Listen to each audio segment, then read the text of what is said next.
कक्षा 10वीं के छात्रों के लिए वास्तविक संख्याएं रियल नंबर्स को समझने के लिए यहाँ एक दिलचस्प कहानी है।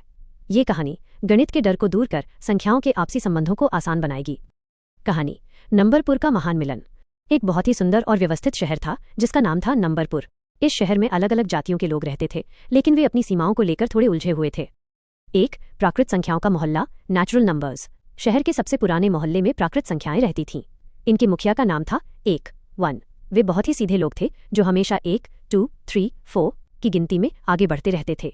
2 पूर्ण संख्याओं का विस्तार, होल नंबर्स। एक दिन इस मोहल्ले में एक बहुत ही शांत और गोल-मटोल व्यक्ति आया जिसका नाम था शून्य के आने से प्राकृत संख्याओं का परिवार और बड़ा हो गया और अब वे पूर्ण संख्याएं कहलाने लगे। 3 पूर्णांकों का प्रवेश, इंटीजर्स। शहर में ठंड बढ़ी तो कुछ लोग उधार और घाटे में चले गए। यहाँ ऋणात्मक ऑन हो लोग आए। जब शून्य और धनात्मक संख्याओं के साथ ये ऋणात्मक लोग जैसे -1, -2, -3 मिले तो पूरा मोहल्ला पूर्णांक, इंटीजर्स बन गया। इनका साम्राज्य अब दोनों तरफ फैल चुका था। 4 परिमेय संख्याओं का तर्क, रैशनल नंबर्स।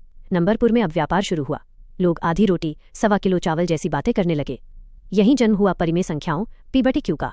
इन्होंने कहा, तारांकन, हम तभी तक साथ हैं जब तक नीचे वाला हिस्सा और Q शून्य न हो जाए। ये संख्याएं बहुत अनुशासित थीं। इनका स्वभाव या तो शांत, टर्मिनेटिंग था, या फिर बार बार एक ही बात दोहराने वाला, नॉन टर्मिनेटिंग रिकरिंग। 5 अपरिमेय संख्याओं का रहस्य, इरेशनल नंबर्स। शहर के कोने में एक रहस्यमयी जंगल था जहां अपरिमेय संख्याएं रहती थीं। ये बहुत ही अजीब थीं, जैसे SQRT2, SQRT3 और महान पाई। इनकी बातें कभी खत्म नहीं होती थीं और न ही कभी दोहराई जाती थीं, नॉन टर्मिनेटिंग, नॉन रिकरिंग। ये परिमेय संख्याओं से बिल्कुल अलग अपनी ही दुनिया में रहती थीं। 6 वास्तविक संख्याओं का साम्राज्य, रियल नंबर्स। एक दिन नंबरपुर पर हमला होने का डर हुआ। तब शहर के सबसे बड़े दार्शनिक ने सबको एक विशाल मैदान में बुलाया। उन्होंने कहा, चाहे तुम सीधे प्राकृत संख्या हो या रहस्यमयी अपरिमेय संख्या, तुम सब एक ही धरती की संतान हो। आपसे तुम सब मिलकर वास्तविक संख्याएं, रियल नंबर्स कहलाओगे। दार्शनिक ने एक लंबी रेखा खींची जिसे संख्या रेखा, नंबर लाइन कहा गया। उन्होंने दिखाया कि इस रेखा पर हर किसी के लिए एक निश्चित जगह है। परिमेय और अपरिमेय मिलकर वास्तविक संख्याओं का पूरा परिवार बन गए। सबने मिलकर यूक्लिड विभाजन प्रमेय का और अंकगणित की आधारभूत प्रमेय के नियम बनाए ताकि शहर का अनुशासन बना रहे।